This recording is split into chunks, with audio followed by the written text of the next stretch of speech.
제자들을 가르치실 때 가장 많은 교보제로 사용하신 것은 어린아이입니다.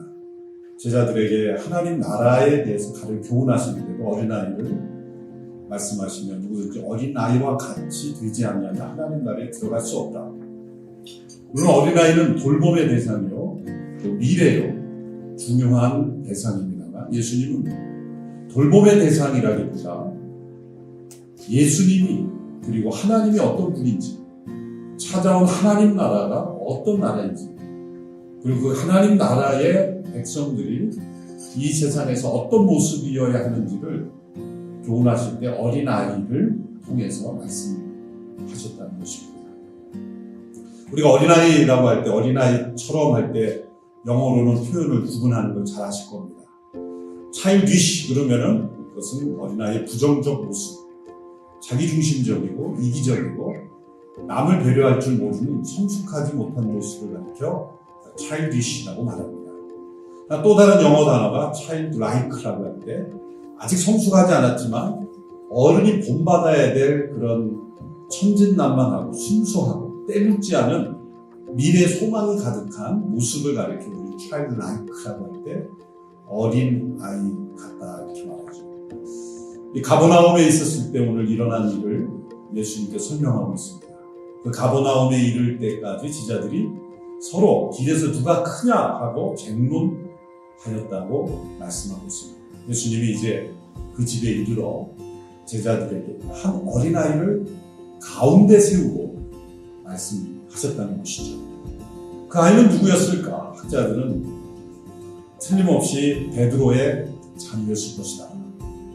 가버나움에 바로 그 집 정관사가 쓰였기 때문에 가버나움의 그 집이라고 할 때는 되게 베드로의 집이죠.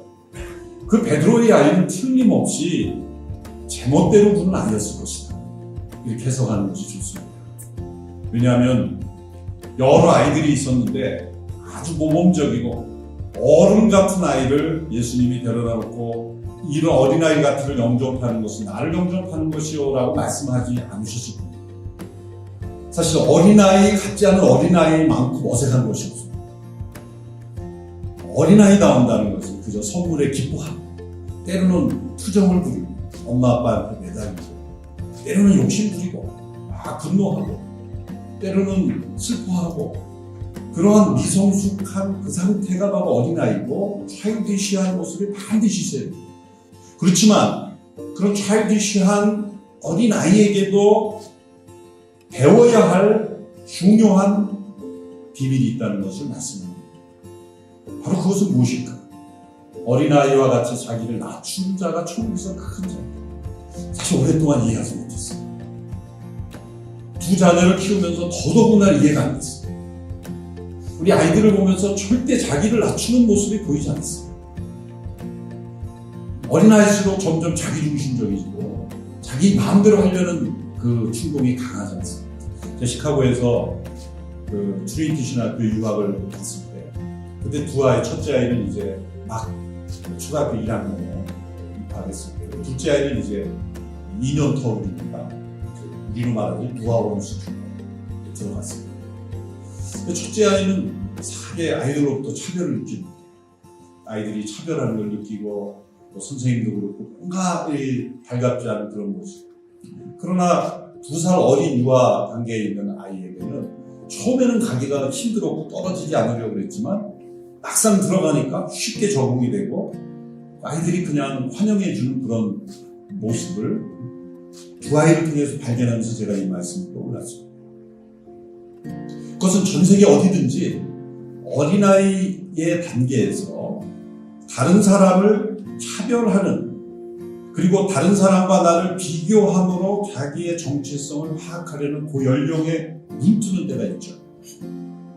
예수님께서 이때 어린아이라고 할 때 이 파이디오는 그 직전에 친구들을 사귀면서 남자건 여자건 키가 크건 작건 피부색이 어떻건 어떤 옷을 입었건 상관없이 그저 친구로서 만날 수 있는 연령이 바로 파이디오예요. 학교 생활을 하면서 나 쟤 싫어. 나 이 아이 좋아. 누군가를 배제하고 누군가를 자기 편으로 만드는 소위 권력의 맛을 알기 시작하는 때가 있다는 거죠. 그런 세상적인 그런 정치적 힘이 무엇인지 모르는 거예요. 다른 사람과 나를 비교해서 나의 정체성을 평가하지 않을 수 있는 바로 그때가 차일디시한 여전히 어린아이의 같은 부정적인 모습이 있다 할지라도 바로 그 상태를 가르쳐 예수님은 이런 어린아이 하나를 영접하면 나를 영접하는 것이고 나를 영접하는 것은 곧 나를 보내신 이를 영접하는 것이다. 예수님께서 말씀하신 것입니다. 자기를 낮춘다는 것이 바로 그것입니다. 자기의 목적을 위해서 다른 사람을 이용할 줄을 모르고 편가를 줄을 모르고 차별할 줄을 모르고 그러한 타락한 권세의 의식이 없는 상태 이것을 가리켜 자기를 낮추는 자다. 이렇게 예수님께서 말씀하신 겁니다. 오늘 본문에 이렇게 말씀하셨습니다. 35절의 말씀에 보면 12제자를 불러서 이르시되 누구든지 첫째가 되고자 하면 무사람의 끝이 되며 무사람을 섬기는 자가 되어야 합니다. 세상에서 첫째가 되려면 무사람의 끝이 되고 무사람을 섬기는 자가 되면 첫째가 될 수 있다. 그런 사회의 성공 법칙을 예수님 말씀하신 것이 아닙니다. 왜냐하면 이 말씀은 예수님 자신을 말씀하십니다. 예수님은 첫째이신 분이죠. 그런데 무사람의 끝이 되셨어요. 최고의 경배를 받으셔야 하는 분이 최고의 수치스러운 모습으로 세상에 태어났고 그분은 모든 사람들을 죄의 대속물로 십자가에서 가장 수치스러운 모습으로 십자가의 죽임을 당하신 분이기 때문입니다. 우리 교회 역사적으로 손양원 목사님, 주기철 목사님, 강정진 목사님 그런 영적, 사회적 영향력을 깊이 미친 분들을 보면 이 말씀이 맞습니다. 언제나 좋은 모습.